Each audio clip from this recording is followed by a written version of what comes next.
quatrième saut. Et dans le quatrième saut, nous avons découvert qu'au travers des manigances, c'est-à-dire de manipulation du chevalier qui s'est révélé là, on a vu que il y a un premier point qui a été utilisé, qui est la ruse qui caractérise le chevalier.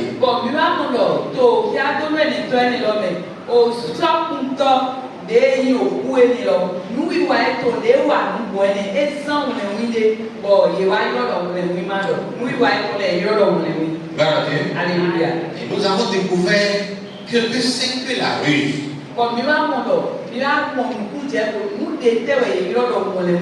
Amen. Amen. Et la ruse, au fait, on a vu que ce n'est pas Satan. Mais c'est un esprit qui peut utiliser tout le monde. Donc ça veut dire que Satan n'est pas localisé quelque part. Il n'a pas un endroit géographiquement connu où il est.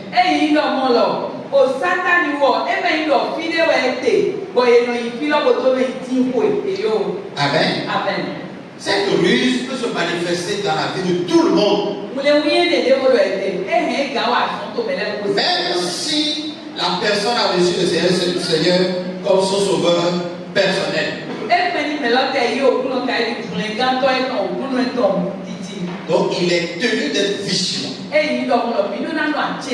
pour savoir si ce que nous sommes en train de faire se cache une ruse, une manigance.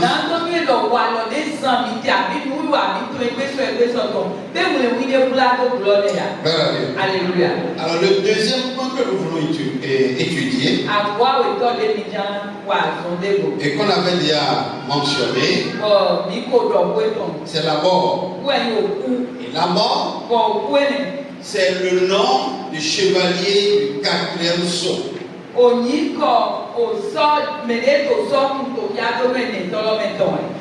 le quatrième saut s'est ouvert, le chevalier qui s'est révélé a une couleur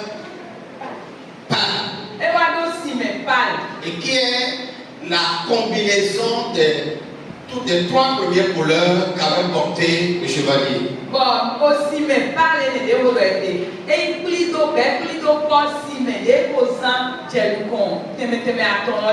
Et c'est la couleur de l'aspect de quelqu'un qui est effectivement qui est un cadavre.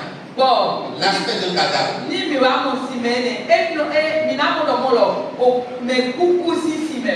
Et la Bible va nous dire dans le livre de Apocalypse chapitre 6 là, verset 8. Je regardais et voici un cheval d'une couleur verdâtre. Celui qui le montait se nommait la mort, et le séjour des morts l'accompagnait.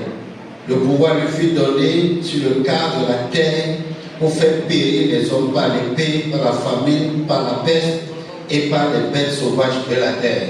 Amen. Gloire à Dieu. Alléluia. Alors nous avons vu que le nom du chevalier ici, au quatrième saut, est révélé.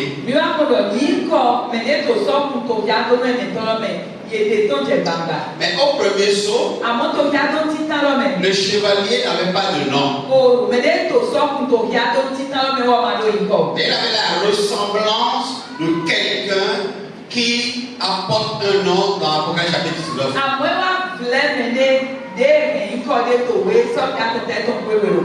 Et la comparaison nous a permis de savoir que le chevalier de Apocalypse chapitre 6, verset 1, n'était pas le même que le chevalier d'Apocalypse chapitre 19.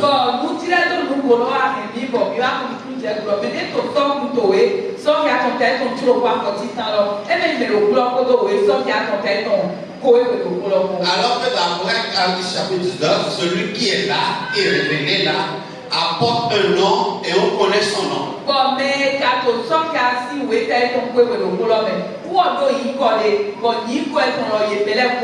Alléluia. Son nom est le roi des rois, le seigneur des seigneurs. Mais le chevalier l'Apocalypse chapitre 6, verset 1, n'a pas révélé son nom. Mais il était vêtu de blanc. Au deuxième saut, son nom n'était pas révélé.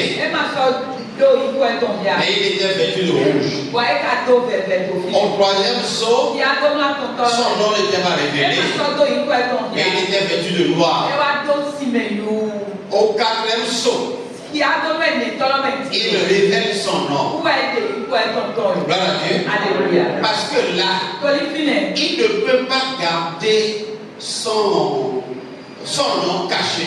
Gloire à Dieu.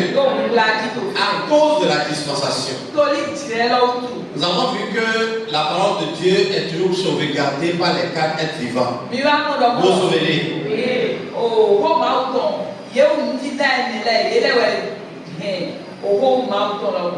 Le premier être, le second,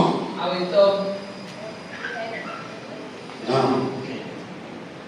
c'est faux. Qui a aussi, ok, qui symbolise le service. Et la correspondance de son évangile, c'est l'évangile. Ouais, ok, merci. Si vous restituez ça comme ça, là, je suis content. Si on connaît la Bible comme ça, on interprète la Bible pour son contexte. Le premier être, c'est qui signifie le roi. Ok? Merci. Ok. Alors, donc je peux évoluer. La femme me rassure que vous allez comprendre ce que je vais dire. Amen. Amen. Ici, c'est. Tu l'entends pas?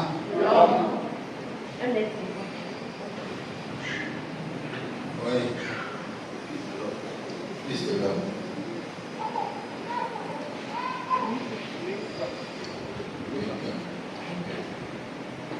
Oui.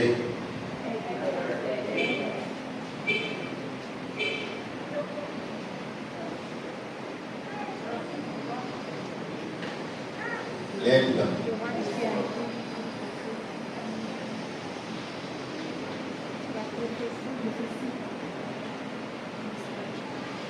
Pour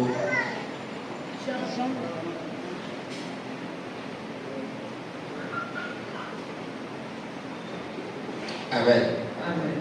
Alors, ici, nous sommes au 4e saut. Ok? Vous me suivez? Oui. Nous sommes au 4e saut. Ok? Alors, le 4e saut a été révélé par le 4e être vivant qui est et dont le service est la prophétie. Est-ce que là, le chevalier peut garder son identité? Son nom est révélé parce que nous sommes dans la 4e dispensation. Dispensation de la prophétie. Et dans la prophétie, rien ne peut être caché. Tout doit être révélé. C'est là où son nom s'est révélé. Son nom ne peut plus rester caché. Vous avez compris ça? C'est clair? Voilà. Maintenant, on a vu que son nom s'appelle d'abord.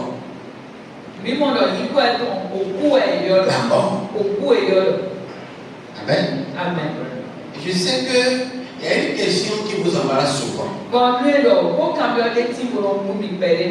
Et d'autres aussi se posent la même question. Pourquoi est-ce que Dieu a créé d'abord? Il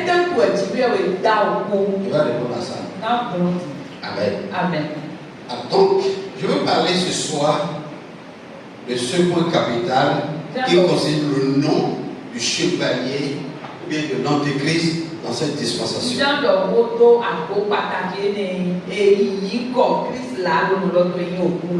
Amen. Amen. Est-ce que tu peux aller là-bas pour noter le plan de l'étude de cette deuxième partie? Il y a différents points que nous allons sortir de l'étude du deuxième point qui est la mort. En un, on va parler de la définition de la mort. Deux, qu'arrive-t-il au moment de la mort? Au petit 3, qu'est-ce que c'est que la seconde mort? 4, on va parler du séjour des morts. 5, on va parler du sein d'Abraham. Amen. Ce soir, je vais m'arrêter sur la définition de la mort. La mort. Le nom du chevalier du 4e sceau est la mort. Et beaucoup de personnes ne savent pas qu'il existe deux sortes de morts. Le commun des hommes croit qu'il n'existe qu'une seule mort. Mais le croyant doit être certain qu'il y a deux morts. Il y a la mort physique et il y a la mort spirituelle. Gloire à Dieu. Alléluia. La mort physique, c'est la cessation complète et définitive de la vie. La mort physique, c'est passer de la vie à trépas. Et ce que le médecin appelle trépasser, c'est quand on ouvre un organe de ta vie, surtout un os. Donc passer de la mort à trépas,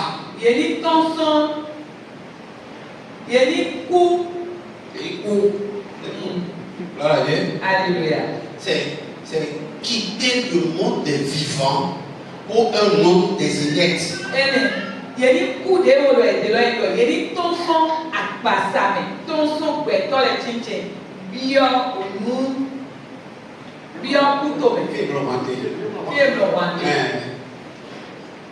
Amen. Amen. Je peux aller loin? Oui. Je peux aller loin? Ok. Nous sommes en train de parler de la mort. Un cadavre, c'est un mort. Un cadavre, c'est un corps sans vie. Donc la mort, c'est l'absence de la vie.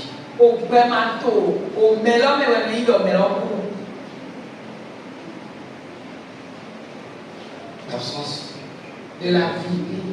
Voilà, c'est bon. Je préfère ça. Gloire à Dieu. Alléluia. Gloire à Dieu. Alléluia.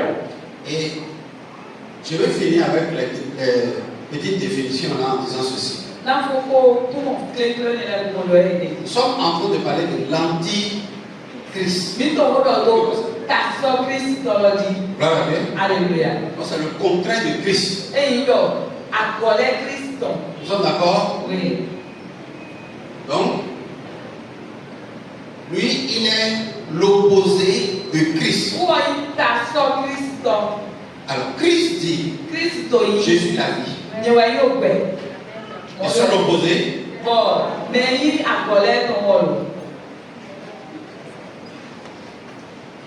vous me suivez? Vous comprenez ça? Voilà. Il ne peut pas porter un autre nom. La révélation est juste parce qu'elle est conforme aux Écritures. Si Christ est la vie, l'antéchrist ne peut qu'être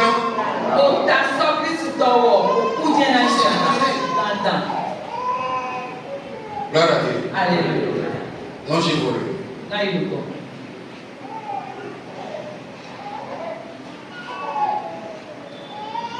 Beaucoup de personnes se demandent, mais pourquoi est-ce que Dieu a créé la mort? Mais souvent nous cambions le point, tel tu es tiré au temps au cou. Et tout à l'heure, je viens de dire Pour 10 années, le que Dieu n'a pas créé la mort. tiré au matin au cou. Alléluia. Amen. Dans l'ordre de la création, To wende et to muleda. on a suivi dans Genèse chapitre 2, Genèse 2, Mi mon ganji to we, Genesis to que Genesis. nulle part Taï to awetom. dans l'ordre de la création, il est mentionné tel jour, il a créé la mort. To ti to muti dale to welu. Mi ma mo to file pepe lo. To wele le mwe da au cou. Gloire à Dieu. Alléluia. Donc Dieu n'a pas créé la mort. Et il a tiré ma da au cou. Mais pourquoi la mort existe? Wende tu cou lo wo wati. Amen. Amen. La Bible définit Bíbélì túmọ̀ lọ. que la désobéissance a engendré le péché et le salaire du péché. Quand on dit salaire, c'est-à-dire la rémunération, la récompense du péché. Bíbélì dọ̀ mọ́ lọ. E lọ tó lì bíbẹ́ wọ̀ jì nyìnàdó. Bọ̀ nyìnàdó wọ̀ e wá jì nyìnàdó wọ̀ wá hẹ̀ àlè. E wá hẹ̀ àlè òkú tọ̀ àlè wa wọ̀ àlè lọ́wọ́ yóò kú. Merci. Gloire à Dieu. Alléluia. Si la mort Ní òkú. est l'absence de la vie, Eyi màtí dògbẹ̀. Màtí gbẹ̀tàn. Gbẹ̀màtí. Yèmàdògbẹ̀. Amen. Amen. L'absence de la lumière va engendrer quoi? Est-ce que les ténèbres est créé? Hein? Gloire à Dieu. Je veux parler en termes simples.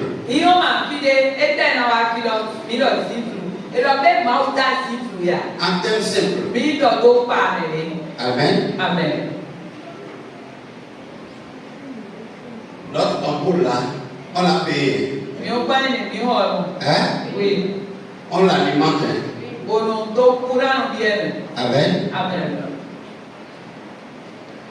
Si nous éteignons cette lumière là, qu'est-ce qui va arriver? Est-ce qu'on a payé l'obscurité? Est-ce que nous alimentons l'obscurité?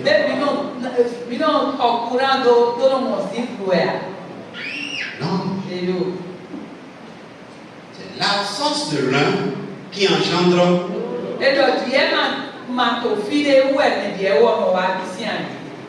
Amen. Amen.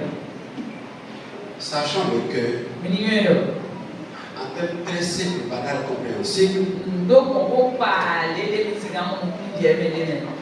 la mort est apparue après l'absence de la vie.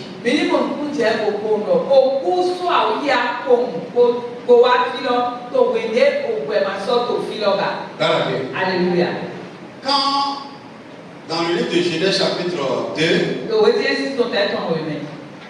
nos pères étaient dans le jardin, Adam et Ève étaient dans le jardin.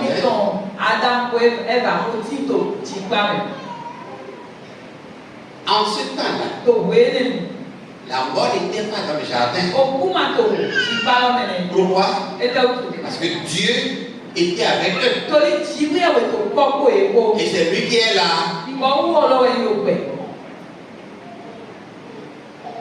La mort n'existait pas dans le jardin. Mais quand ils ont désobéi, je ne veux pas rentrer dans. Il y a certains détails dans lesquels ça vous embrouille beaucoup. Et je ne veux pas rentrer dans ces embrouilles-là au début. Vous pouvez les amener. Je suis prêt à en découdre. Il n'y a pas de souci. Je suis bien préparé pour ça. Et donc, nous, tout le monde crée les titres. Il est daté, il dit, quand on nous mais Dieu, où est son nom? Et on nous met, où est son nom? Il a mangé le fruit, le pays, tout ça, tout ça. Ne vous en faites pas.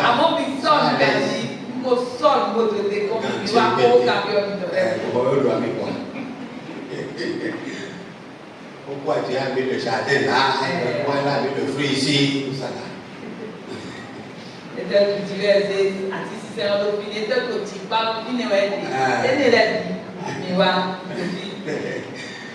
Dieu était dans le jardin avec eux.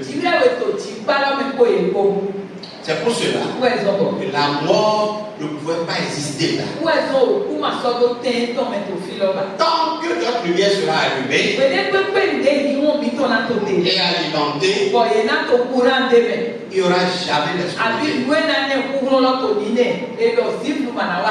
Jamais. Et si notre lumière reste allumée 100 ans,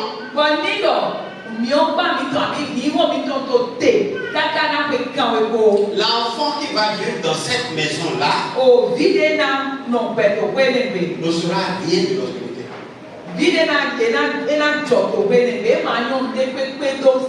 Quand vous allez vouloir lui parler de l'obscurité, puisqu'il n'a jamais vécu ça, il n'aura aucune notion de l'obscurité. Amen. C'est l'absence de Dieu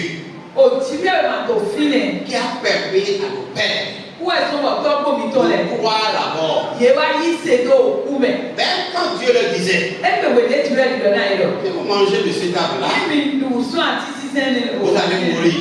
Ils n'ont pas cru à la mort. Pourquoi? Parce que ça cru à la mort. Au mieux de personne n'était encore mort en ce temps-là pour leur permettre d'avoir une preuve de ce que c'est que la mort.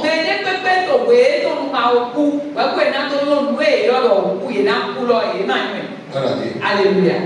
Amen. C'est l'absence de la vie qui fait paraître la mort.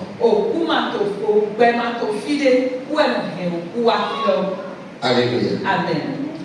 Quiconque s'éloigne de la vie se rapproche de la mort.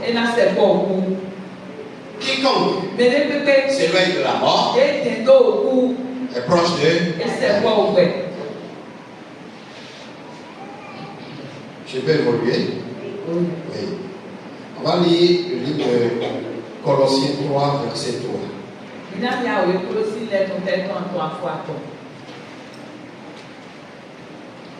Car vous êtes morts et votre vie est cachée avec Christ en Dieu. Amen. Car vous êtes morts. Et là, on dit, et votre vie est cachée avec Christ en Dieu.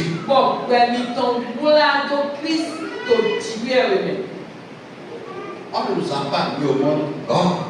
Mais on nous a mis au monde sans Dieu. Alléluia. Le jour où nous sommes venus au monde, le médecin a fait le constat de la vie en nous.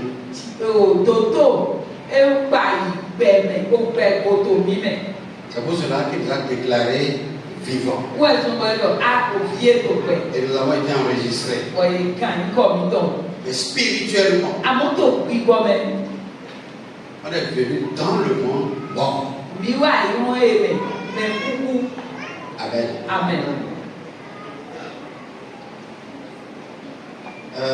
On garde ça en marche et puis on lit Romains 5, verset 12. Avant de revenir à la suite. C'est pourquoi, comme par un seul homme, le péché est entré dans le monde, et par le péché, la mort. Alléluia. Par un seul homme, le péché est entré dans le monde. Et le péché est entré. Ça veut dire, dans le jardin, le péché n'était pas dedans. Donc le péché est. Et quand on entre, ça veut dire qu'il est à l'extérieur. Et la définition du péché, c'est la désobéissance à Dieu. Amen. Ou la transgression de la parole de Dieu. Gloire à Dieu. Alléluia. La désobéissance qu'on appelle le péché, c'est une violation des règles de Dieu. Alléluia. Amen. On peut aller un peu loin. Pour mature, le péché, c'est être sourd à la voix de Dieu.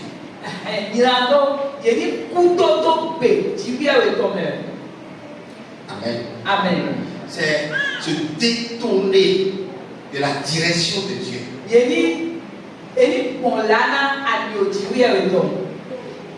Autrement, rejeter la proposition de Dieu. Amen. Amen. Parce que quand on parle de règles, lois, ça flaire un peu la chair. Amen. Amen. Et c'est peut-être cette personne se voit non impliquée. Le péché, ce n'est pas quelque chose que je fais. Le péché, c'est une nature. Le péché, c'est un instinct. C'est une vie. Si on revient un peu en arrière, on peut dire c'est un caractère. C'est un comportement. C'est un état d'âme. Amen. Amen.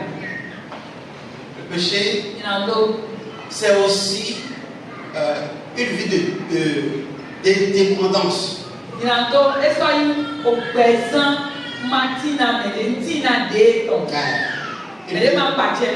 Une vie de solitude envers Dieu et non envers les hommes.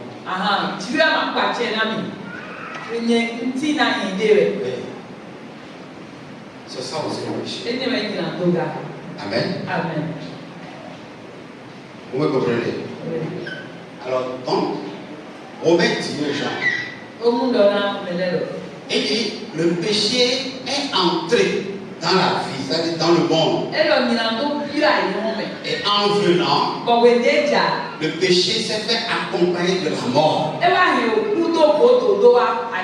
Exactement comme le chevalier de Caderousso qui signifie lui-même la mort et qui se fait accompagner de séjour.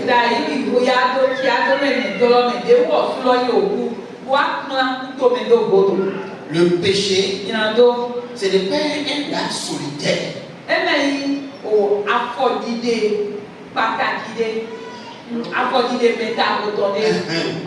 Le péché se fait toujours accompagner de la mort.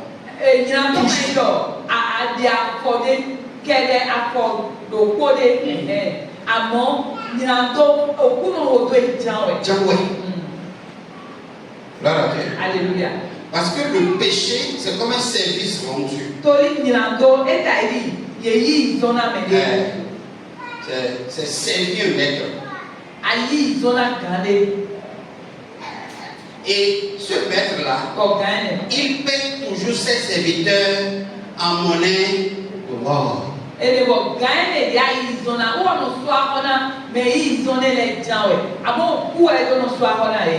Le péché, ce n'est pas faire du mal envers quelqu'un. C'est faire du mal envers soi-même.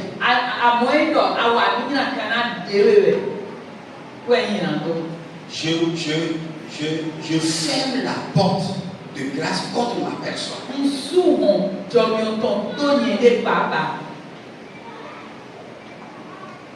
C'est comme si une marge de ma vie m'abandonne. Une portion de ma vie me délaisse.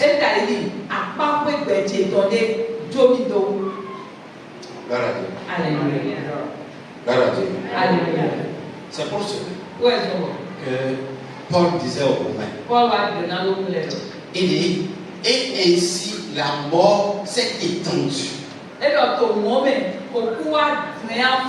sur tous les hommes. Un seul homme a péché. Et la conséquence de son acte s'est répandue sur tous les hommes.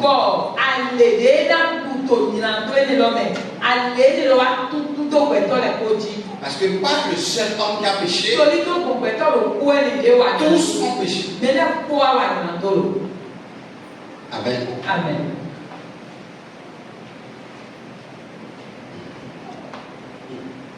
Un jour,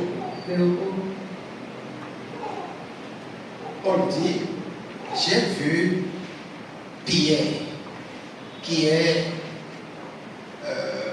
un maître de la foi, agit par hypocrisie. Mon pita est au mais koto isele. Et wa wa koto yenu wa ko. Et son comportement a attiré tous ceux qui étaient là dans le même péché, dans la même hypocrisie. Vous comprenez pas le péché de soeur, le péché s'est étendu sur tous les bois.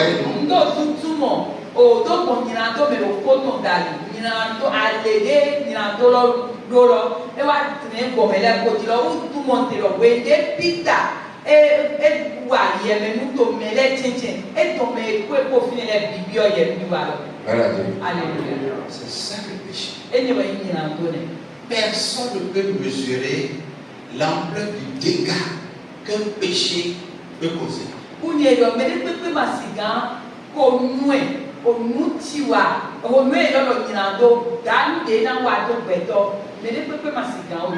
Amen. Amen. Je veux prendre encore un exemple plus banal et plus clair. Il y a eu un incendie à Elawadje ces derniers temps. Vous rappelez, le magasin qui s'est explosé. Est-ce que vous savez que jusqu'à présent, l'État interdit aux habitants de cette zone-là de boire l'eau de leur maison, de leur puits, jusqu'à présent?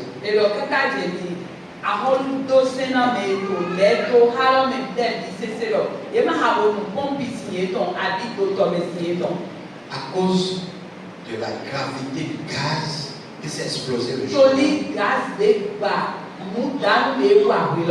Est-ce que le maître de l'entrepôt avait pensé un temps soit prêt à ça? Il pouvait imaginer ça? Gloire à Dieu. Alléluia. Lui seul faisait son commerce, mais les dégâts de son commerce a créé maintenant à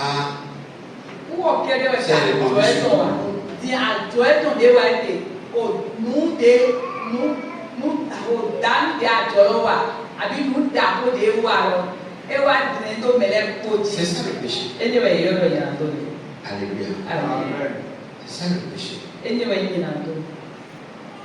Ce qui est très grave dans le péché, c'est la gravité de ses conséquences. Le péché est spirituel et ses conséquences aussi sont spirituelles.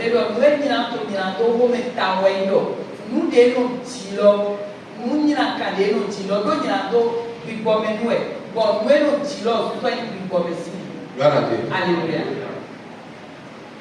Romains chapitre 6, verset 23. Car le salaire du péché, c'est la mort. Mais le don gratuit de Dieu, c'est la vie éternelle en Jésus-Christ, notre Seigneur. Gloire à Dieu. Alléluia. Frère, Donc, le péché n'a rien de bon en lui-même.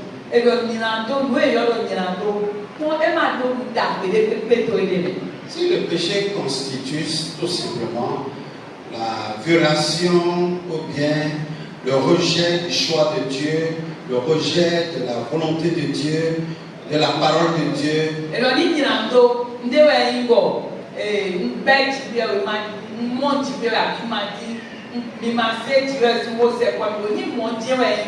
gloire à Dieu. Alléluia. Le rejet, la violation, le refus de tout ce qui est de Dieu, et ça le péché. Sa conséquence, c'est la mort. C'est de pas la mort seulement physique, mais c'est aussi la mort spirituelle. Gloire à Dieu. Alléluia. Et celui qui comprend ça, il peut maintenant avoir une compréhension claire de ce que c'est que la vie. Mais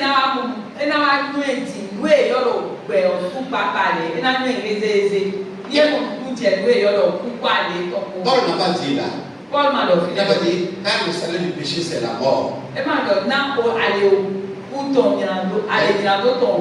Mais le contraire c'est la vie éternelle. Il a dit le don gratuit de Dieu.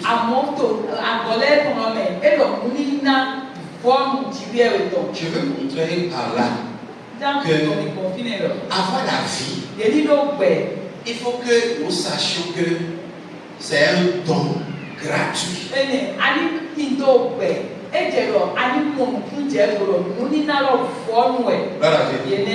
La vie, qui est le contraire de la mort, ce n'est pas faire quelque chose pour la voir. Amen. Amen. Mais la vie, qui est le don gratuit de Dieu, c'est le rejet de tout ce qui est défini comme étant péché, comme désobéissance.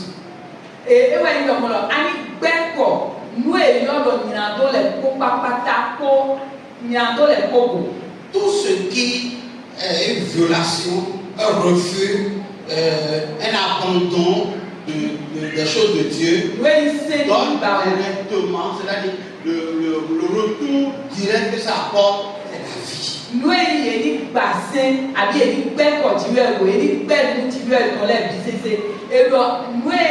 c'est la vie.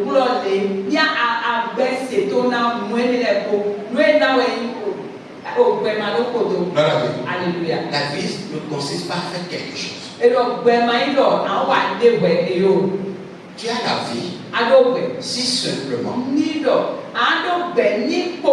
tu comprends que tout ce qui vient de Dieu est la vie. Tu as la vie. Alléluia. Amen. Alléluia. Amen. Vous savez, il y a des choses qui viennent de Dieu et qui ne nous plaisent pas. Ok? Amen. Amen. Donc, la vie, ce n'est pas tout ce qui plaît. Vous suivez? Oui. La vie, ce n'est pas tout ce qui est meilleur. La vie, ce n'est pas... Comment vous dites ça autrement? Tout ce que j'aime. Tout ce que j'aime. C'est pas tout ce que j'aime, tout ce qui me plaît. Ou bien, tout ce qui me plaît. Tout ce qui me réjouit.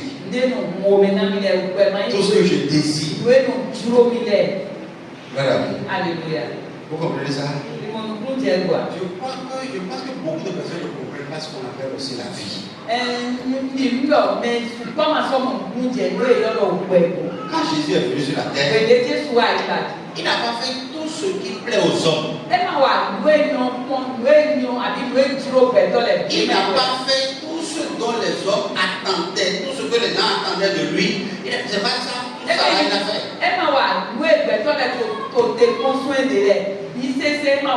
Aujourd'hui, c'est très facile pour nous, chrétiens, de blâmer les juifs. Regardez, ils ont rejeté Jésus. Ils n'ont pas accepté Jésus. Regardez, ils ont crucifié Jésus. Regardez, ils ont enterré Jésus. Aujourd'hui, on se plaint en disant, ce Jésus-là, moi, je ne peux jamais le renier. Je ne peux jamais l'abandonner. Je ne peux jamais le délaisser. Et puis des gens crucifient quelqu'un comme ça. Parce que la chose principale que eux attendaient de Jésus, Jésus l'a pas fait. Alléluia. Ils ont cru en Moïse. Ils ont cru en Abraham. Ils ont cru en Samson. Ils ont cru en David. Parce que toutes ces personnes, ces patriarches dont j'ai appelé les noms, ont fait ce qu'ils attendaient d'eux. Alléluia. Israël est un peuple. C'est une nation qui a besoin d'avoir un roi, un chef sur eux, comme toutes les autres nations. Au temps de Moïse, Moïse s'est levé pour la partie juive. Il a combattu les pharaons avec la démonstration de toute puissance pour les libérer. Et ça les rassure comme quoi voilà un chef digne. Alléluia. Au temps de David, David a combattu jusqu'à tuer le héros ennemi. Et ça les rassure que ça c'est un vrai chef. Au temps de Samson, et c'est de même aussi. Mais Jésus lui est venu et ils attendaient voir en lui ce que les prophètes ont annoncé. Alléluia. Quand le Messie sera là, il vous affranchira. Il va vous libérer. Et ils attendaient la libération. À la manière de Moïse, de Samson, de David. En ce temps-là, les Romains, ils les menaçaient. C'est les Romains qui les faisaient souffrir. Et Jésus est venu. Il a combattu personne. Alléluia. Personne. Il n'a pas tué Hospital. Il n'a pas tué Hérode. Il n'a pas tué personne. Comme David, comme Moïse, il n'a pas tué. Il n'a pas pris la tête. Maintenant, je suis votre roi. Il a déçu. Il a déçu. Il a déçu. Alléluia. Si tu étais là, tu n'as pas de juif. Tu vas le rejeter. Alléluia. C'est parce que tu as aujourd'hui, tu n'es pas juif.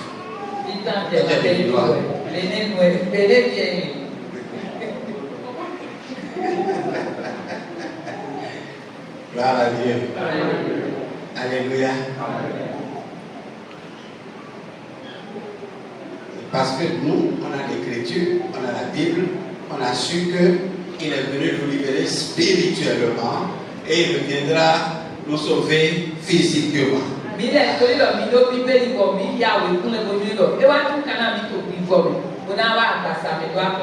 Gloire à Dieu. Alléluia. Vous me comprenez? Oui. Voilà. Donc, comme ça, celui qui n'a pas compris réellement ce que c'est que la mort ne peut pas bien apprécier la vie. Mais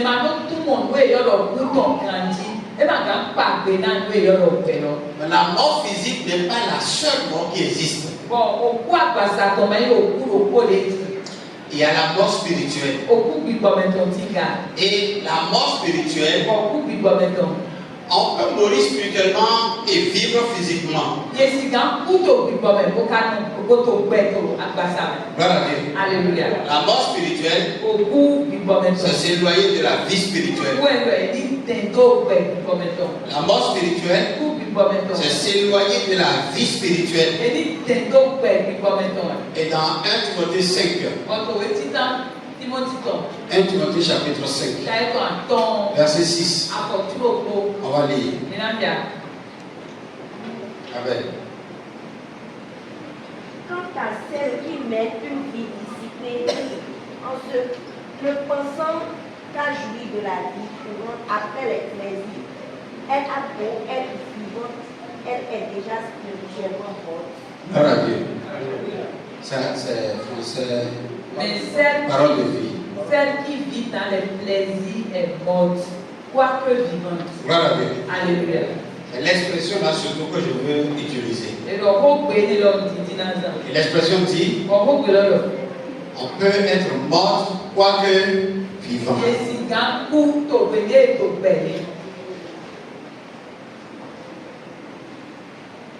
Un être mort quoique vivant. La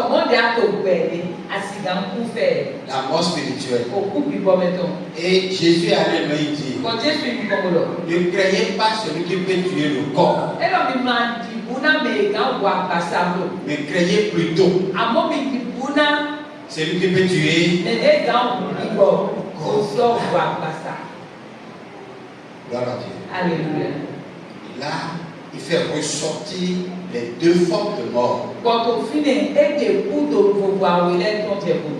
mort physique et la mort spirituelle. Et par Jésus, nous avons su que la plus dangereuse des deux morts,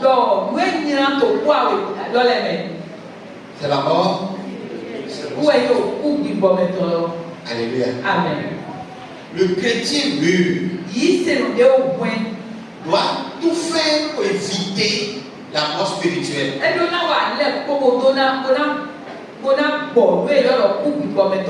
là, il a les moyens. Si nous venons à l'église, c'est pour avoir la vie. C'est pour posséder la vie. Quand on dit j'aime Jésus, c'est confirmer, c'est confesser que j'ai la vie.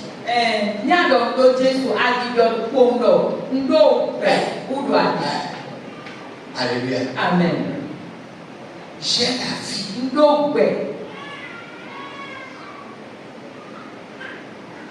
Parce que celui qui n'a pas la vie, il n'a pas la mort. Celui qui n'a pas la vie a la mort. Si je dis j'ai Jésus, j'ai la vie. Et je suis certain que je suis vivant et je resterai vivant.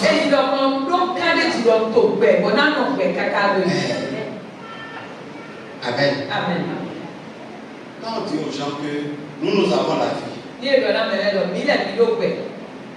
ils se prêtent souvent à demander non, toi tu ne mourras pas.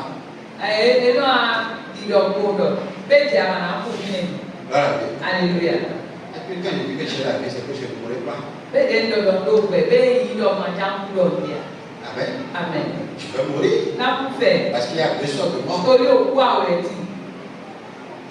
Je vais mourir de la mort physique. Et moi, je me plais de dire je ne mourrai pas de la mort physique. Je n'ai pas dit ça.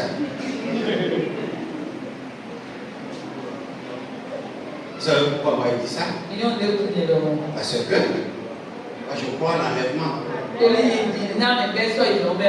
Amen. Amen. Est-ce que quelqu'un connaît le jour de l'enlèvement? Je parle comme Paul. Il dit nous qui sommes vivants.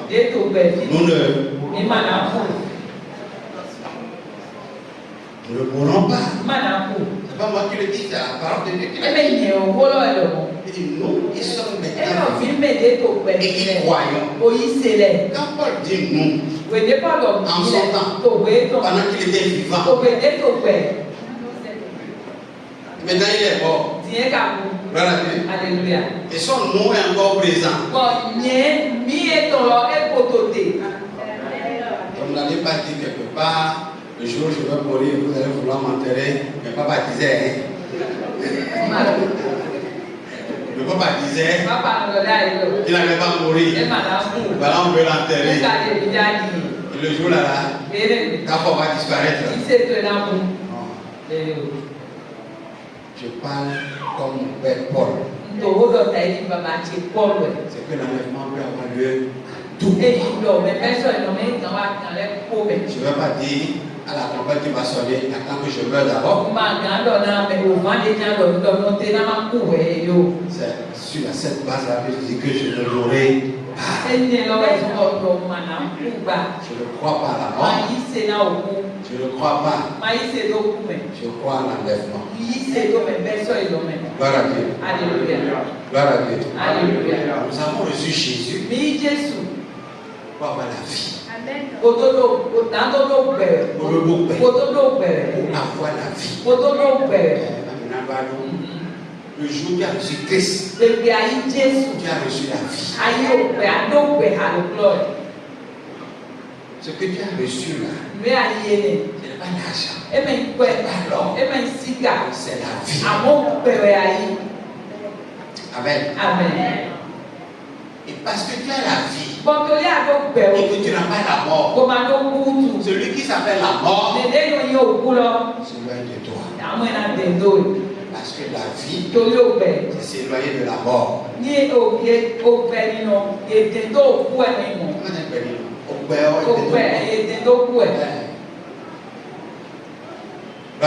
Alléluia. Est-ce que maintenant tu as compris ce que c'est que avoir Jésus? Hein? Oui. C'est vrai? Oui. Ce n'est pas que avoir Jésus, c'est être guéri de la maladie qui te rongeait avant, en tant que païen.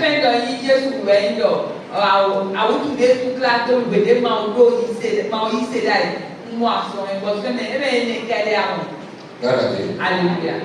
Gloire à Dieu. Alléluia.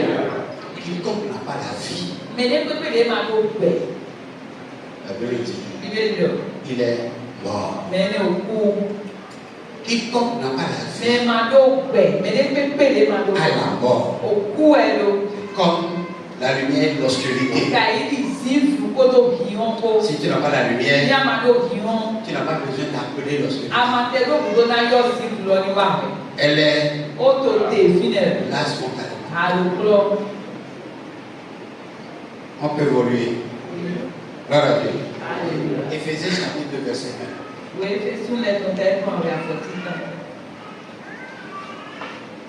Vous étiez morts par vos offenses et vos péchés. Gloire à Dieu. Alléluia. Et par vos péchés. Par vos offenses et vos péchés. Et le bon, nous tuons,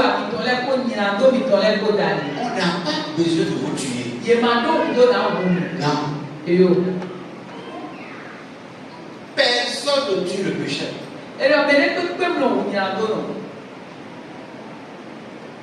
Celui qui se ferme à la volonté de Dieu, au désir de Dieu, au choix de Dieu,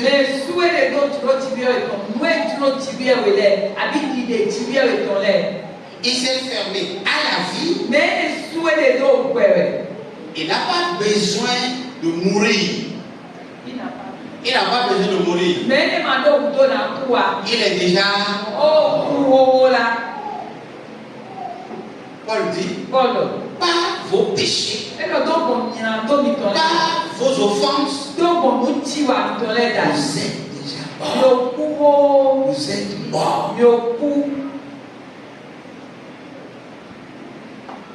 Alléluia. Gloire à Dieu. Alléluia. Même si tu es dans l'église, quelque chose que tu fais dans l'église, si tu n'obéis pas au principe de Dieu, tu n'as pas besoin de quelqu'un de Dieu. Tu es mort. Naturellement, tu es mort. Légalement, tu es mort. Alléluia. La mort, c'est le péché et les offenses qu'il attire.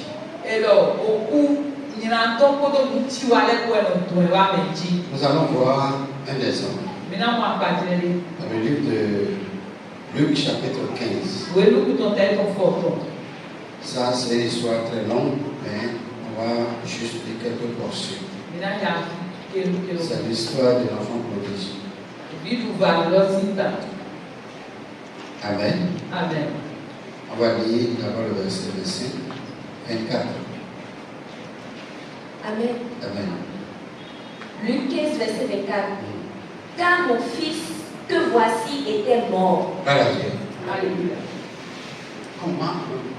Comment le père sait que son enfant est en voyage, non? Le père sait que son enfant est quelque part. Il n'a pas appris, il n'a pas reçu la nouvelle de la mort de son enfant. Amen. Amen. Mais il avait à un moment donné comme l'intention que son fils est. Pourquoi? Parce que l'enfant était loin de lui.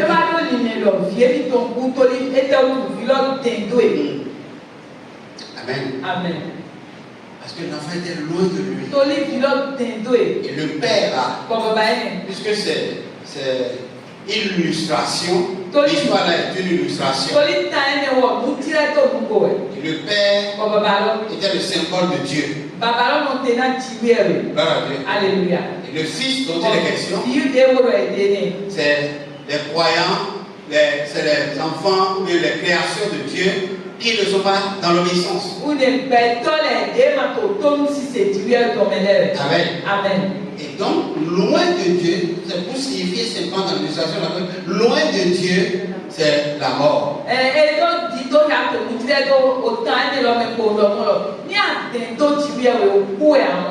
Amen. Amen. Voilà. Alléluia.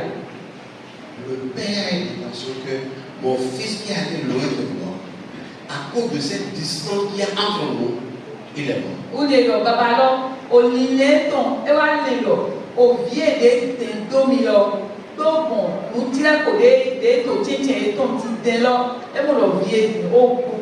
Amen. Amen. Je vais m'arrêter là et ouvrir une parenthèse.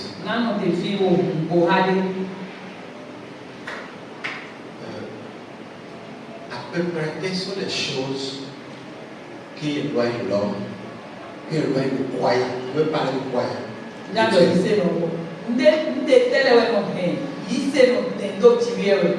Mais quelles sont les choses qui nous rapprochent? Dans les deux sens. Dans les deux sens.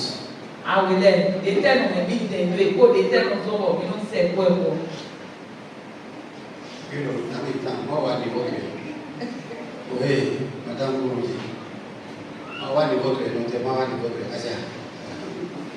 On dit beaucoup de questions, alors on le lucide. Oui, madame Gourouzi. Péché.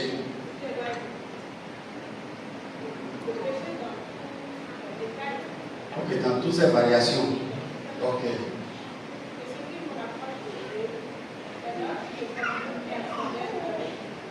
C'est l'homme. Ok, la communion personnelle avec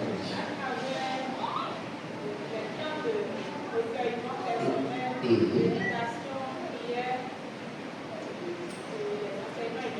Merci. Gloire à Dieu. Gloire à Dieu. Oui, qui est bon. Papa, ça. Oui. Je voudrais ajouter peut-être à ce qui nous approche de Dieu, d'abord la sanctification. Parce que toute activité spirituelle, sans la sanctification, devient sans nul.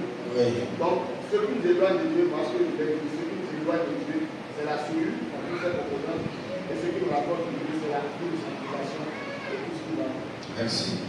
Oui. Moi, je vais ajouter quelque chose par rapport à tout ce qui a été dit. Pour ce qui nous rapproche de Dieu, je vais ajouter pour faire la volonté de Dieu nous rapproche de Dieu. Que la volonté de Dieu nous rapproche. Ok. Qui encore? Tout a été dit. Ok, répétez ce qu'ils ont dit. Je vais vous entendre. Oui. Je répète. Oui, il faut répéter. C'est utile, hein? Ok. Ce qui nous rapproche de Dieu, faire sa volonté. Il y y a la sanctification. Et également les temps de paiement, la prière, la méditation. Oui, merci. Gloire à Dieu. Oui. En mangeant, bien l'appétit. Ce qui nous rapproche de Dieu, selon moi, dépend de lui, nous rapproche de Dieu. Dépendre de Dieu nous rapproche plus de Dieu. Et ce qui nous éloigne de lui, c'est lorsqu'on ne pas dépendre de lui. Rester solidaire, pas par rapport aux autres, par rapport à Dieu. Quand on commence par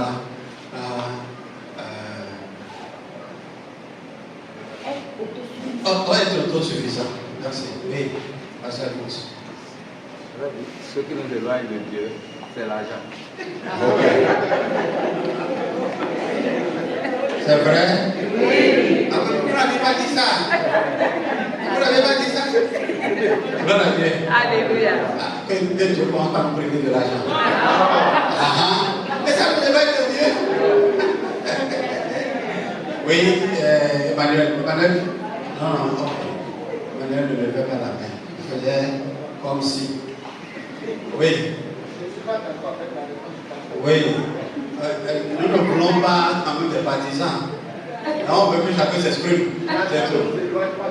Non? Bien sûr. Bien sûr, nous le savons. Voilà, Dieu, merci. Merci. On sait que Dieu ne va pas nous priver de l'argent. Ne vous en faites pas. Ok, qui encore? Qui a quelque chose à dire? Ce qui nous rapproche ou nous éloigne de Dieu. On a dit beaucoup de choses. Il reste encore. Pourquoi je veux m'attarder là? Parce que toutes les démonstrations se résument à ça. Alléluia. Si chacun de nous peut s'exprimer et sortir quelque chose, la chose va le guérir.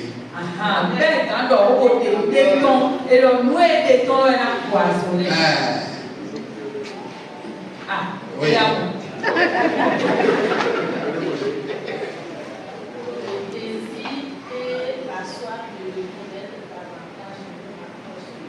La soif et le désir de le connaître nous rapproche de lui. Oui. Oui.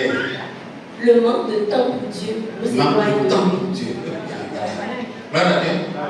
Vous avez le dévoreur du temps avec vous. Oui. Hein? Et vous n'avez pas vu ça? Le manque de temps. Oui. Ce qui nous rapproche de Dieu, moi je dirais la foi en Dieu. Être conscient du regard de Dieu sur ma vie. Être conscient du regard de Dieu sur sa vie. Quand je suis conscient que je suis sous les regards de Dieu, je fais tout pour me rapprocher de lui au jour le jour. Ok. Parlons de la sanctification. Et ce qui nous éloigne de Dieu, c'est la désobéissance. C'est la désobéissance. Ok, derrière là-bas. Ce qui nous rapproche de Dieu, quand nous sommes conscients que ces regards sont sur nous, ça nous rapproche. Ok? Voilà. Oui.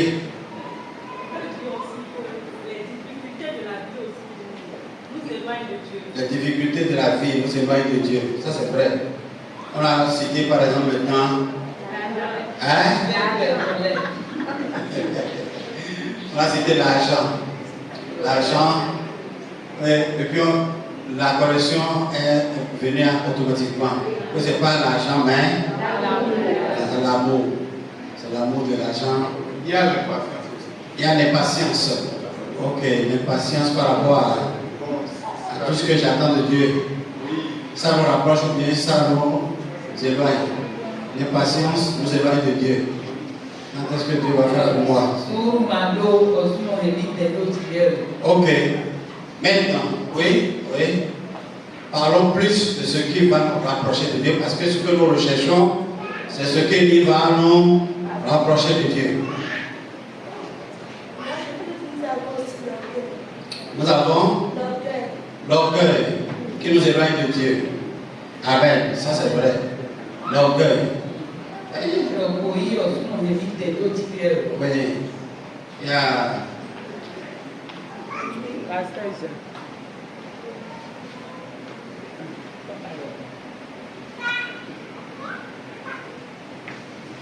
Être au service de Dieu Être au service de Dieu, ça c'est une grande vérité. Je te dis, il n'y a pas ce jour où je ne lis pas la Bible. Oui. Quand Dieu fait des choses dans notre vie, quand Dieu fait des choses dans notre vie, ok, quand il accomplit nos désirs, on rapproche plus. Et ça, il y a beaucoup de personnes encore. Il y a des gens, après avoir obtenu ce qu'ils attendaient, ils sont partis. Ok. Oui. Ce qui nous s'approche à Dieu, c'est la soif de Dieu en nous. C'est la soif de Dieu en nous qui nous rapproche de Dieu. Et qu'est-ce qui nous éloigne? Lorsqu'on n'a pas envie de rapprocher, ça au moment on n'a pas envie. Quand on n'a pas envie de se rapprocher de Dieu, on ne se rapproche pas. Tu ne peux pas te rapprocher de Dieu, c'est que tu ne peux pas. C'est tout, ok, derrière. Non, oui. Droit de passer à tourner. Le désir de la chair. Oui. Les canons. Les canons. Oui. Ce qui pourrait nous rapprocher de Dieu, c'est garder le regard sur lui, enlever le regard de tout ce qui nous entoure, les difficultés de la vie, et garder le regard que sur lui. Comment lever ça le regard de la vie et rester dans la vie? Regardons.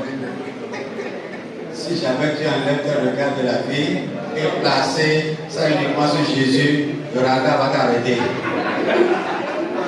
Tu seras libéré. C'est pour dire que de ne pas se laisser affecter en fait par les choses de ce monde. Les échecs qu'on voit, tout ça, les petites situations qu'on se dit compliquées. Ok, là c'est clair. Gloire à Dieu. Si nous nous laissons affecter par les échecs, par les difficultés de la vie, ils vont nous éloigner de Dieu. Amen. Oui. Qui est encore là? Ok. On va plutôt prioriser ceux qui n'ont pas encore parlé. Oui. Moi, les comparaisons, merci. Les comparaisons nous éloignent de Dieu. Amen. Ok, quand tu te compares à quelqu'un, depuis là, il était dans la foi avant lui. Et voilà qu'il est venu aussitôt, et puis, depuis quand Dieu est devenu encore. C'est que ça fait l'injustice.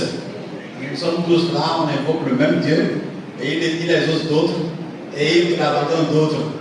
Alors on ne commence pas à s'éloigner de lui. Amen, oui. Amen. Oui. Selon moi, il y a la lecture de la Bible qui nous rapproche. La méditation de la parole de Dieu nous rapproche de Dieu. Amen. Oui. Oui. Oui, Zénas. Non, derrière Zénas, là, on a déjà parlé. Oui, Zénas. La persévérance nous rapproche de Dieu. La persévérance. La déception. La déception nous éloigne de Dieu. Gloire à Dieu. Alléluia. Ok. Nous allons fermer la parenthèse par ma fille. Oui. Oui. Qui avait levé la main? Ah, tu t'étirais. Donc, tu vas boire. Ah oui. Oui.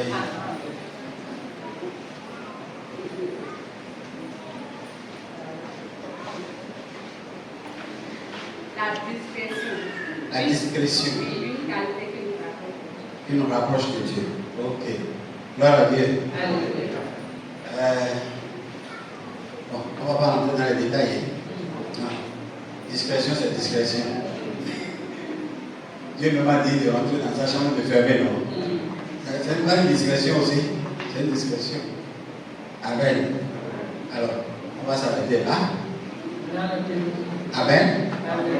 Frères et sœurs, si nous avons cette connaissance, cette lumière sur le fonctionnement de Dieu, Que chacun de nous sache quand même ce qui éloigne et ce qui rapproche.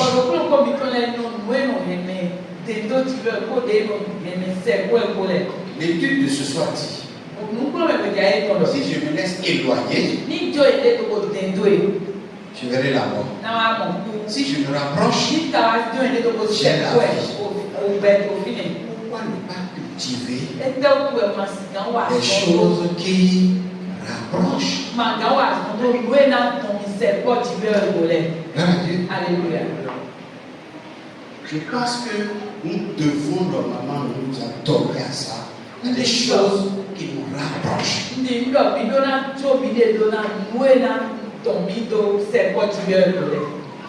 L'enfant dont il est question ici, si son père pouvait dire, mon enfant, que voici, ça veut dire qu'il est revenu. Finalement, il est revenu. Il a pris la décision de laisser des choses qui l'éloignent. Et maintenant, il apporte des choses qui rapprochent.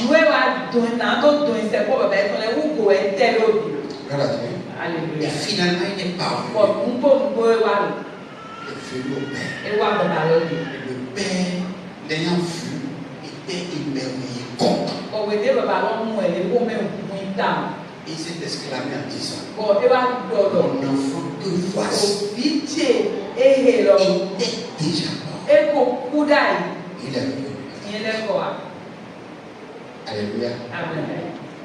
Avant de m'arrêter, je voudrais dire à chacun, honnêtement, Satan n'existe nulle part ailleurs.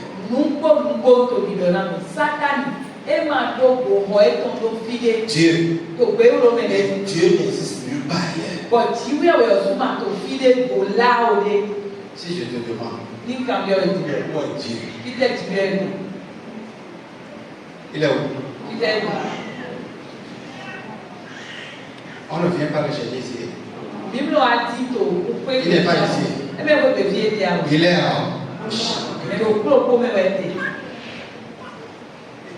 L'expression qui dit que partout où il y a la cathédrale de Dieu, il y a la chapelle de Satan à côté, n'est pas aussi faux. Et le gros bébé, le gros qui n'est que pédé, au vote, tu viens avec ton thé. Amon, au gros, on a eu la vie, au gros, on peut Satan qui t'a pas. Alléluia. Amen. Mais nous, Amon, nous pouvons détruire la chapelle. Ça dépendra de chacun. Et dans ton son, le gros comité ici. Amen. Amen. Tout ce que les gens citaient tout à l'heure, c'est des choses qui rapprochent. Quand je prends un temps, dans 12 heures, on n'a pas 24 heures, on a 12 heures.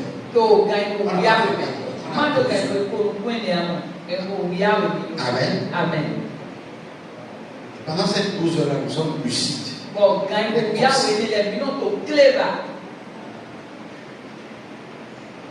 Si je prends la dîme de 12 heures, ça va combien de temps? 80 minutes. Amen. C'est pas trop. Il y a trop demandé.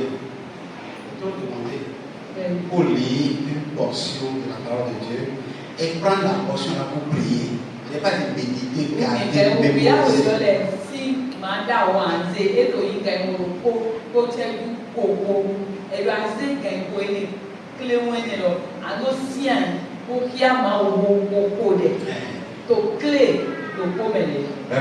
Alléluia. C'est quelque chose de capital. Je ne veux pas dire qui te rapproche, mais qui te maintient. Qui te garde, qui te maintient.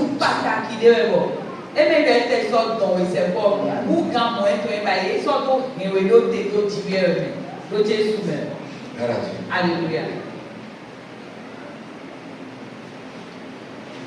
ne pas le faire. C'est ça qui nous amène à courir dans tous les sens. À la recherche de la vie. Amen. Amen. Je vais enlever un mythe ce soir. La religion nous a appris que un bon chrétien va prier le matin et le soir. Oh, ça c'est la religion. Si c'est pour nous, et si vous ne priez pas le matin, vous vous sentez bon. C'est David qui s'est imposé cette règle-là. Et il a dit, je défonce l'aurore et je parle à Dieu.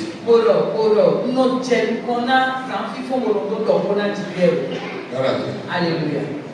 Moi, je ne peux pas conseiller à un berger, par exemple, de dévancer l'aurore.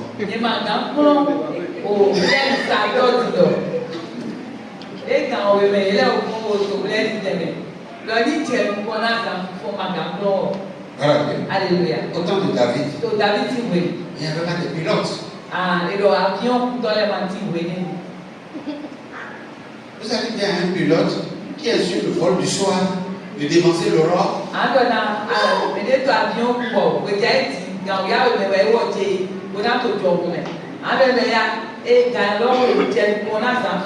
va demander à un médecin qui a passé tout le temps dans le bloc opératoire et qui revient à la maison vers 4 heures à cause d'une opération très complexe de dévancer l'aurore. C'est possible.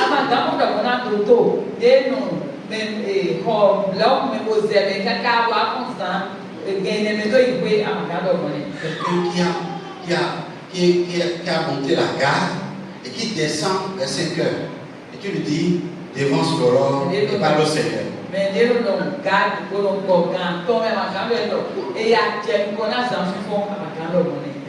Alléluia.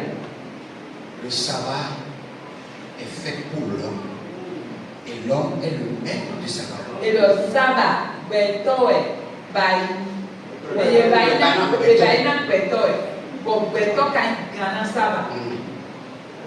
Amen. Amen. Jésus lui a dit. Il dit vous-même là. Vous n'observez pas le sabbat. Et vous voulez condamner quelqu'un parce qu'il a violé le sabbat. Votre activité principale, c'est l'élevage. Et si un de vos animaux là tombe dans le puits un jour de sabbat, vous faites comment? Vous l'enlevez. En enlevant là, vous ne travaillez pas. Et vous lui dites que vous observez le sabbat.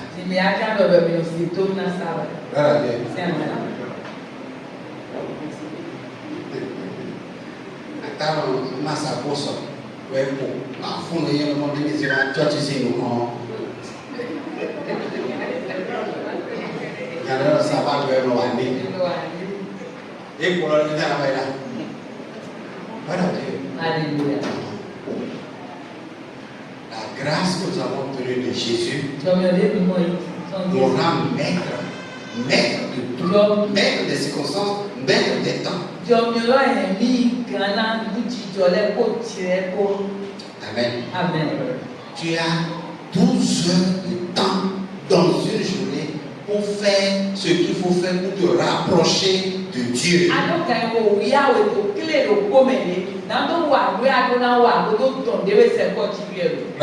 Alléluia. Si tu n'arrives pas à prier le matin, cherche un temps. Parmi les temps de ton activité, de recueillir, lire et prier. Parce que si tu ne le fais pas, tu vas sécher. C'est cette sécheresse qui va créer ta mort. Beaucoup de chrétiens viennent à l'église, ils n'ont pas une vie spirituelle. Ils n'ont pas une vie spirituelle. spirituel. Vous ne pouvez pas être spirituel. Il y a des chrétiens croyants, mais qui ne sont pas spirituels. Si vous n'êtes pas spirituel, vous ne pouvez pas être utile dans le monde invisible. On ne vous connaîtra pas là-bas. Jésus, il n'est pas chrétien. Jésus n'est pas chrétien. Jésus est spirituel. On le connaît dans le monde invisible. Si tu n'es pas spirituel, on ne te connaîtra pas dans le monde invisible. Le monde invisible, c'est le monde des esprits. Quand tu entretiens ta vie, la vie de l'esprit va s'incarner en toi. Et tu pourras vivre dans le monde des esprits. Alléluia. On a dit tout à l'heure. La désobéissance entraîne la mort. Est-ce que vous savez qu'il y a des désobéissances qui sont involontaires? Hein?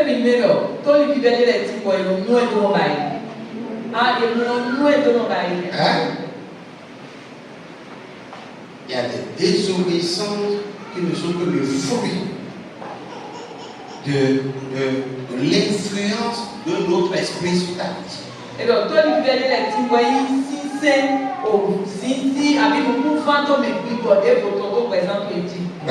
alléluia.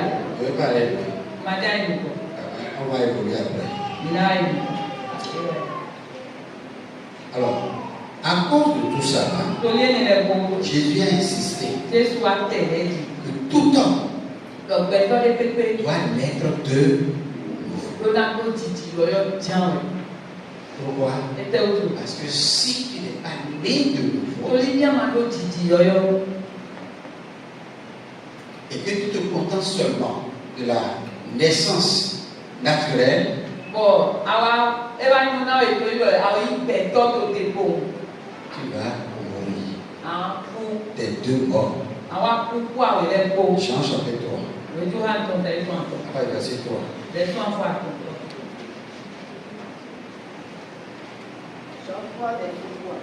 Jésus lui répondit, en vérité, je te le dis, si un homme ne naît de nouveau, il ne peut voir le royaume de Dieu. Nicodème dit, comment un homme peut-il naître de nouveau? Peut-il naître quand il est vieux? Mon gars, mon tête, tu n'es pas un journaliste. Nicodème lui dit, comment un homme peut-il naître de nouveau? Peut-il naître quand il est vieux? Peut-il rentrer dans le sein de sa mère? Que c'est dans ton sang. Je ne te souhaite pas ça. Le journalisme, ce n'est pas un métier qui est riche. On a les paperasses, même si tu es un journaliste international à Jeune Afrique, on ne te rend pas riche. Mais si tu veux passer par là, pour être un ambassadeur, par exemple, voilà. Pour être un juge, par exemple, voilà. C'est pas pour mon souhait là. Ok, que reprend possible. Nicodème, comment un homme peut-il naître quand il est vieux? Peut-il rentrer dans le sein de sa mère et naître? Jésus répondit, en vérité, je te le dis. Si un homme ne naît d'eau et d'esprit, il ne peut entrer dans le royaume de Dieu. Ce qui est né de la chair est chair, et ce qui est né de l'esprit est esprit. Ne t'étonne pas que je t'ai dit, il faut que vous naissiez de nouveau. Le vent souffle où il veut, et tu entends le bruit, mais tu ne sais d'où il vient, ni où il va. Il en est ainsi de tout homme qui est né de l'esprit. Amen. Amen. Oui, parole vivante. Amen. Oui. Nicodème dit à Jésus, comment est-ce que quelqu'un peut naître quand il est vieux? Écoutez bien cette version. Nicodème dit à Jésus, Comment est-ce que quelqu'un peut naître quand il est vieux? Est-ce qu'il peut retourner dans le ventre de sa mère et naître une deuxième fois? Jésus répond, je te le dis, c'est la vérité. Personne ne peut entrer dans le royaume de Dieu s'il ne naît pas d'eau et d'esprit. Ceux qui sont nés d'un père et d'une mère appartiennent à la famille des humains. Et ceux qui sont nés de l'Esprit Saint appartiennent à l'Esprit Saint. Écoutez, c'est là surtout qui est important. Jésus est en train de faire remarquer deux mondes différents. Deux mondes différents. Alléluia. Ne voulons pas l'église pour être des chrétiens.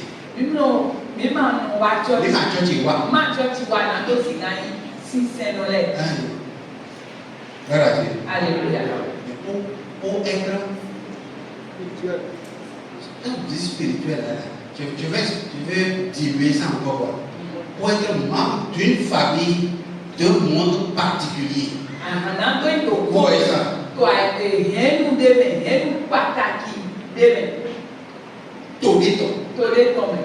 Amen. Amen. Il parle d'un monde physique et d'un monde spirituel. Ça n'a rien à voir avec prier. C'est le haut niveau. Au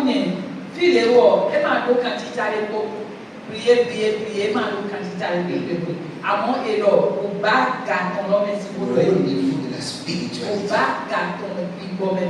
Et dit, si tu appartiens seulement aux choses charnelles, aux choses visibles, au sens, tu ne peux qu'être habitant du monde physique, du monde humain, du monde terrestre.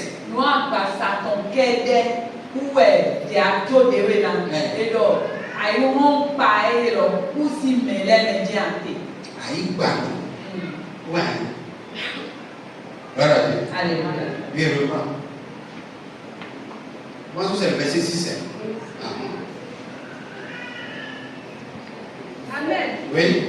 Ceux qui sont nés d'un père et d'une mère appartiennent à la famille des humains. Si tu te contentes de cette naissance naturelle, tu vas vivre dans le monde naturel et le monde physique, le monde terrestre.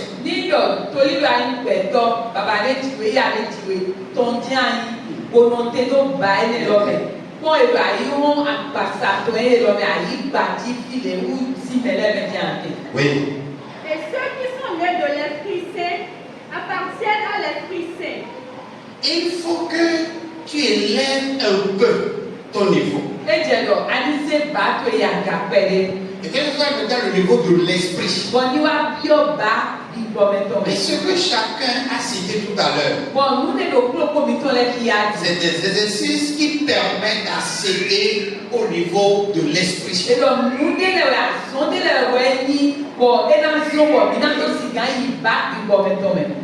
Alléluia. Quand on lit la Bible, pas pour devenir docteur. C'est pas pour devenir avocat. Pas pour devenir pilote. La Bible permet à ton esprit de se renforcer et de pouvoir accéder au monde des esprits.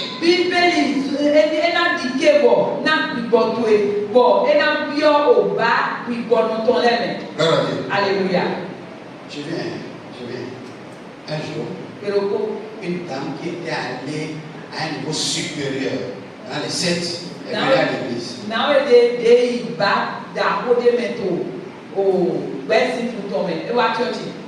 Il a écouté tout ce qui a été fait.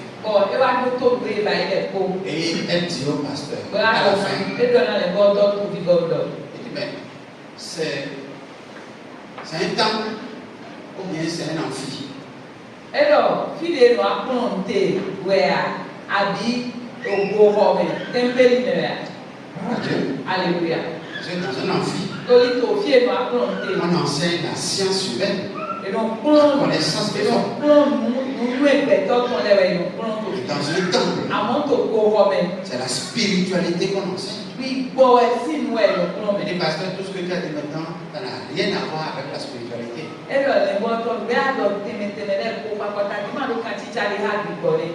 Alléluia. On ne peut pas venir enseigner à l'église, par exemple, le management. Le leadership.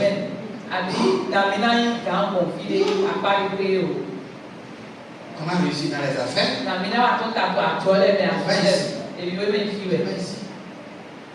Ici, c'est seulement développer ton esprit.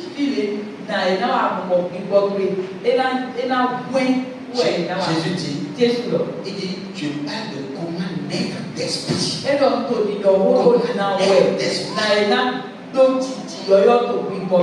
Il faut naître d'esprit pour pouvoir être membre de la famille des esprits.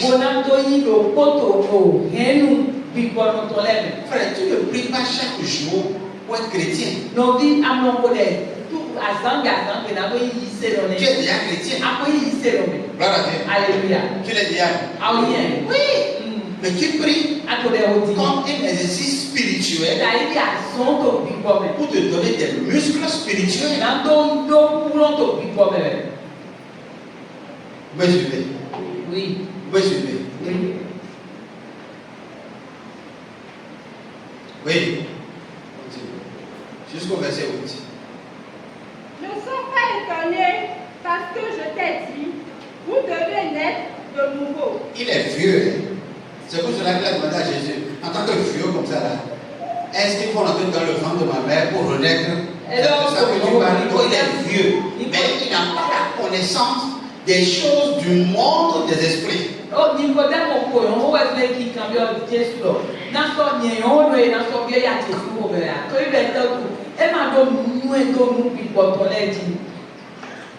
Quand on croit, on vient à l'église, c'est pour avoir la connaissance sur les choses de l'esprit.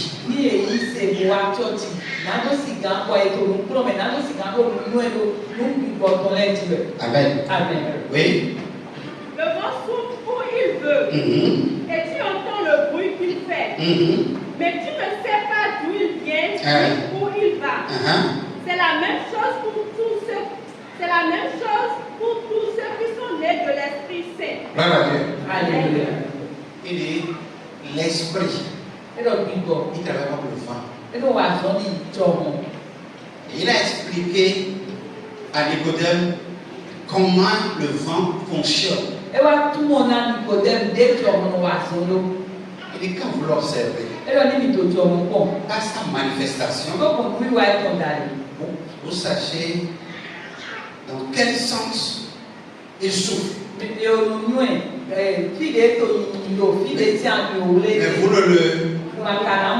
Mais vous connaissez bien le sens en l'observant. Il dit c'est exactement ça l'esprit. Si tu as l'esprit et tu es né d'esprit, comment est-ce que tu peux le savoir? Il dit observe-toi et vois dans quel sens le vent te pousse. Le vent là, qui te pousse là, est-ce qu'il te rapproche ou bien il te...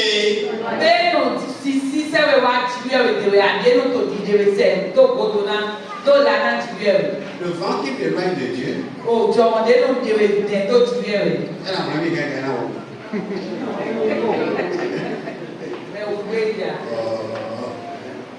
Mais comment on peut demander à un chrétien qui a déjà au moins 15 ans de temps, est-ce que tu as le Saint-Esprit? Il dit en tout cas, je parle en langue.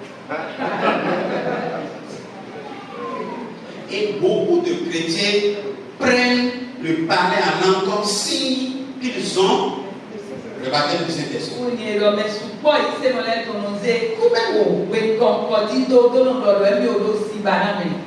Tu parles en langue. Je suis d'accord. Mais le vent qui te pousse là t'éloigne toujours de Dieu. Est-ce que tu es né de l'esprit? Le Saint-Esprit ne peut pas être en quelqu'un et l'éloigner de Dieu. Alléluia.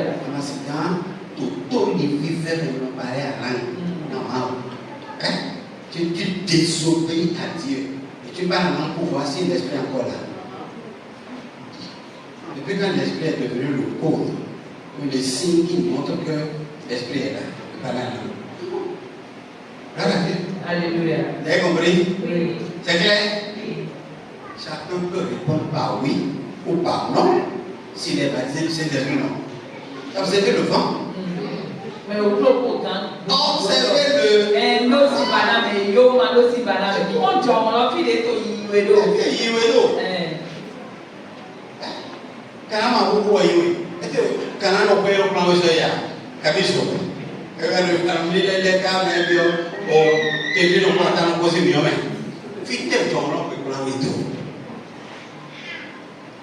C'est clair? Oui. Oui. Non, pas les ballons, non, au moins. Bon, on peut commencer à préparer notre atterrissage. Gloire à Dieu. Alléluia. Jean chapitre 5, verset 24.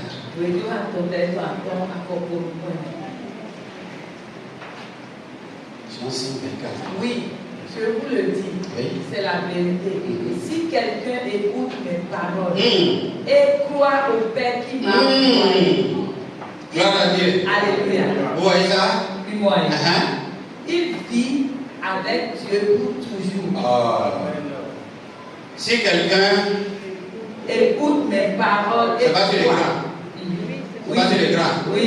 Le sommeil a commencé par frapper à la porte. Lisez la parole. Si quelqu'un écoute mes paroles et croit au Père qui m'a envoyé, il vit avec Dieu pour toujours. Pour toujours. Si tu écoutes la parole, si tu crois en Jésus, et tu écoutes la parole, ce n'est pas venir écouter les serments à l'église, mais ta passion c'est d'écouter la parole.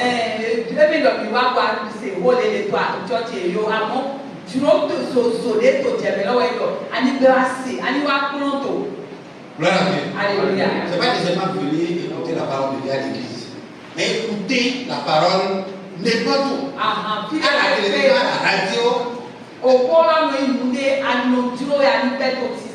Tu préfères la parole que tout ce que vous savez. Hein? Que ça fait un peu partout. Et alors, vous me saisissez. Et donc, tu dis où TikTok. Tu dis où dans TikTok. Prenons l'exemple de TikTok. Tu aimes la parole. Tu aimes écouter la parole. Tu as envie de la parole. Écoutez, frère. Je ne prête pas la parole. Mais je dépense au moins 4 000 francs pour écouter la parole. Pratiquement chaque jour. Je n'ai pas le dépôt de la totalité de Dieu. Mais j'ai envie aussi d'écouter d'autres personnes. L'interprétation d'autres personnes. Mes interprétations aussi. Voilà Dieu. Alléluia. Est-ce qu'on peut arriver à un stade donné où on n'a plus besoin de connaissances? Non. On ne finit jamais d'apprendre. J'ai des magazines que j'achète, des grands hommes de Dieu pour les lire. On apprend. Le livre les journal, papa, on va Alléluia.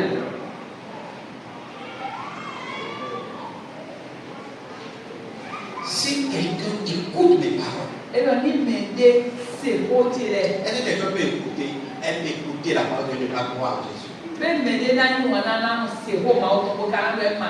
La foi vient de ce qu'on entend. Aimer écouter la parole. Aimer. Quand vous écoutez la parole, il dit, moi, la personne vivra pour toujours. Pour toujours. Au lieu de dire avec Dieu, disons avec la vie. Il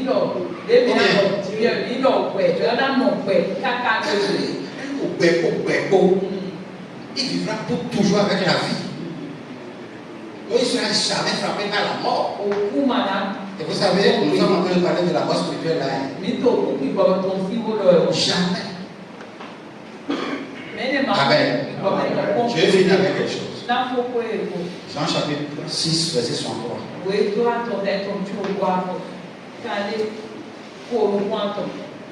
Jean 6, 63. Oui. C'est l'Esprit Saint qui donne la vie. Hein? C'est l'Esprit Saint qui donne la vie. L'homme tout seul ne peut rien faire. Les paroles que je vous ai dites viennent de l'Esprit Saint et elles donnent la vie. Amen.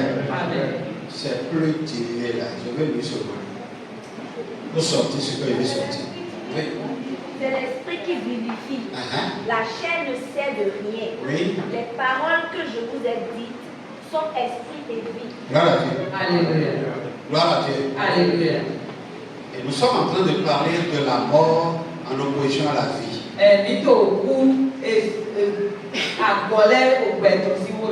Et dans Jean 3, Jean 6, 63, il dit, les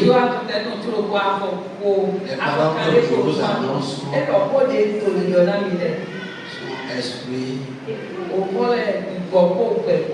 vie. Amen. Amen. Ça, la parole, c'est Jésus. D'accord. Et l'antéchrist,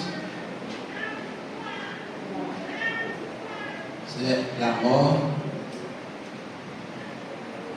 et ceci. Et celui des morts. Voilà.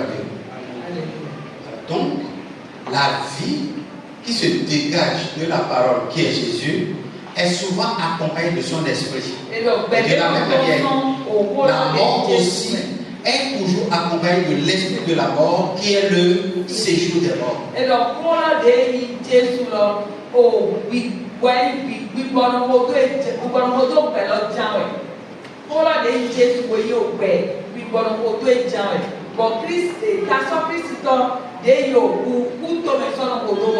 Jésus, et Jésus dit, c'est l'esprit là qui accompagne la vie là, qui vivifie, qui ranime la vie, qui renouvelle la vie, qui perpétue la vie, perdure la vie.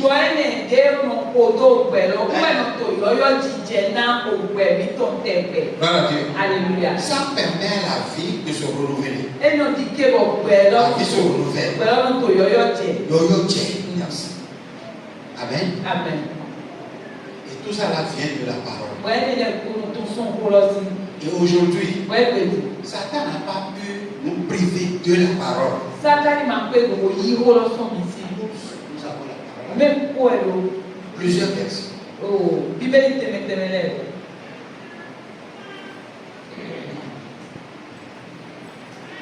Et nous savons, nous connaissons bien les choses qui nous éloignent. Et nous savons aussi les choses qui nous rapprochent. En faisant les choses qui nous rapprochent,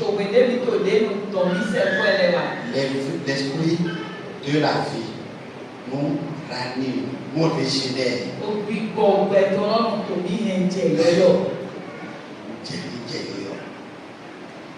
Alléluia. Amen. Parce qu'il y a un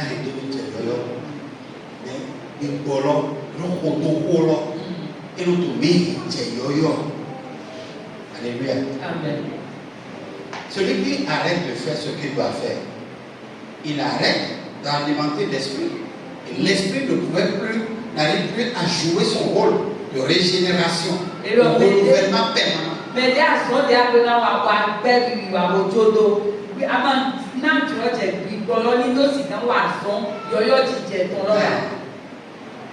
Ça s'arrête. Le processus s'arrête. Quand ça s'arrête comme ça, alors on commence par dépérir progressivement. Ok, pour conclure. Colossiens chapitre 2, verset 12 ou verset 13.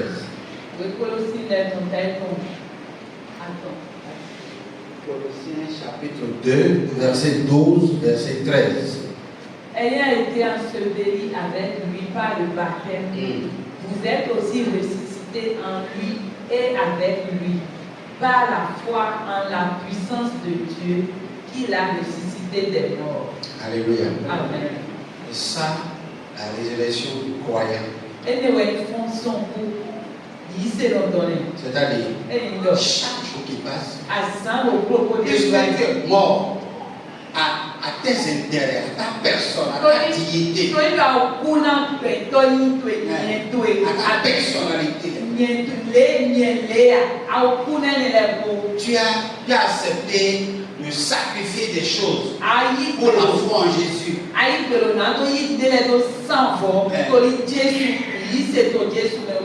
En renonçant à certaines choses, c'est ça le symbole de la mort chrétienne. On n'a plus besoin de la mort physique. Notre mort physique se manifeste déjà là. Pas des choses qui attirent la désobéissance, pas des choses qui attirent le péché, pas des choses qui génèrent la mort.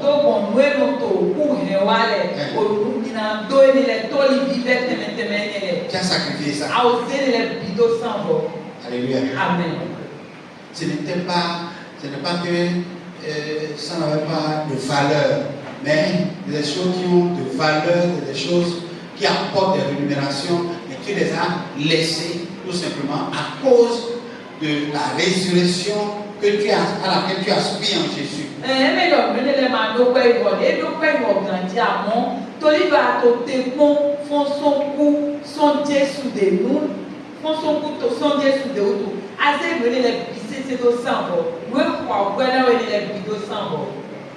Tout ce quoi tu tires la gloire. On te reconnaît. Tu as sacrifié. Parce que tu crois qu'en Jésus-Christ, il y a la régénération. Quand tu sacrifies, tu renonces à ces choses, c'est la mort. C'est ça qu'on appelle la mort. Spirituellement, c'est la mort. Maintenant, tu as fait ça pour obéir. C'est en obéissance à Christ que tu as rejeté ces choses. Paul dit, tout ce qui était pour moi un bien. C'est pas des choses inutiles. Non. Il y a des choses qui me rapportaient gros.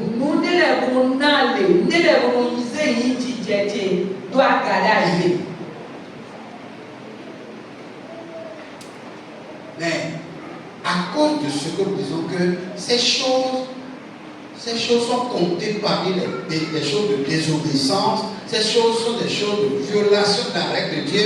Je reconnais maintenant que ces choses ne contribuent pas à la vie, mais plutôt à la mort. Alors je les ai laissées.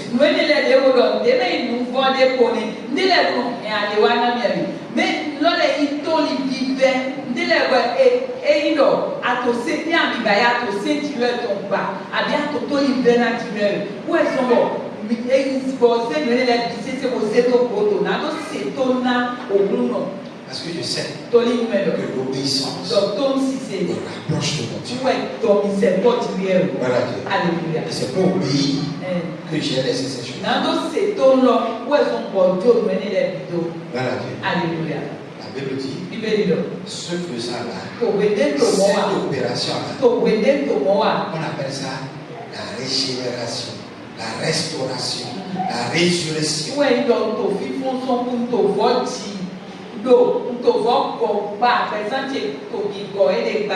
Et quand je persévère dans ces choses de l'obéissance, et puis la parole que je consomme régulièrement là, c'est une machine qui produit l'esprit et la vie.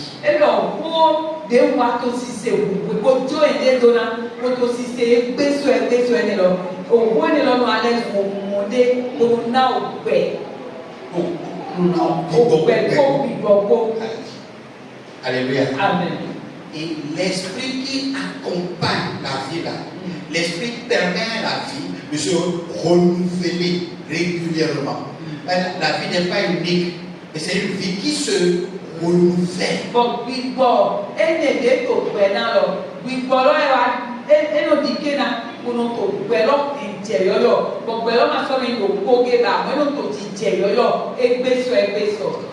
Alléluia. Je vais vous dire pour finir. Comment ça va que cette vie-là se renouvelle en moi?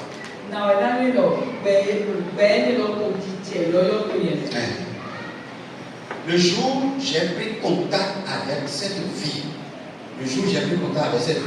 ça a produit l'effet en moi. Amen.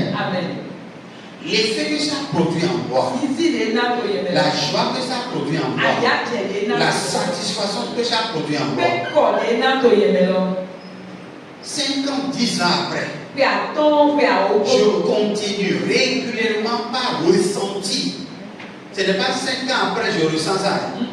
Non, le jour le jour, je ressens la même chose. Alors rien n'a changé extérieurement sur ma vie, mais intérieurement, chaque jour je ressens encore la même chose, la même impression, la même sensation. Qu'est-ce qui produit ça? C'est l'esprit-là qui produit cette sensation-là. Ça, voilà. Ce que ça fait, c'est que ça s'intensifie, ça augmente régulièrement au jour le jour. C'est le rôle de l'esprit derrière la vie là.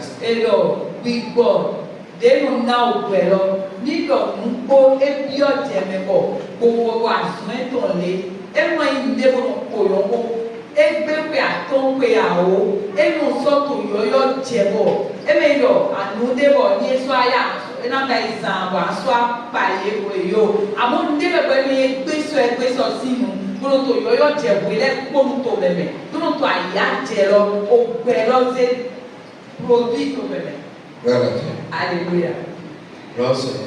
Alléluia. Un jour on m'a dit quel est l'état d'un pasteur, d'un homme de Dieu. Vous êtes maintenant, on dit que tu es pasteur maintenant, quel est ton état d'âme, quelle est ton impression? Et le groupe est là, comme le diwo, lui n'est pas comme il n'est tenami, n'a pas mobilé l'eau. Amen. Amen. J'ai regardé la question, ça m'a semblé une question piège. Parce que personnellement, mon état n'a pas changé.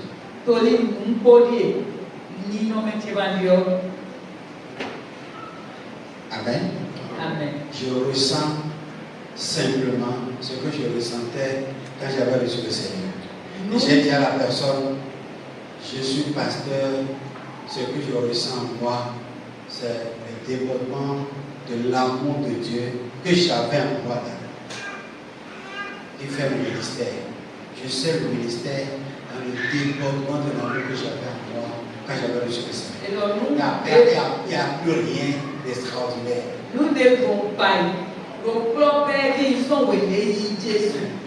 Aya jẹ̀dẹ̀ tó yẹn lọ kó jẹun kó wá kó náà bẹ̀rẹ̀ lọ kó lọ. Nous devons pas y aller lọ kó fila wọn yìí máa wọ tó náà tó wà fún ẹ tó wọn. Wọ́n yẹn ní jẹ̀bi. Chaque jour. Si je fais ce que je fais. C'est dans cet état-là. État de développement d'amour que j'ai pour Dieu.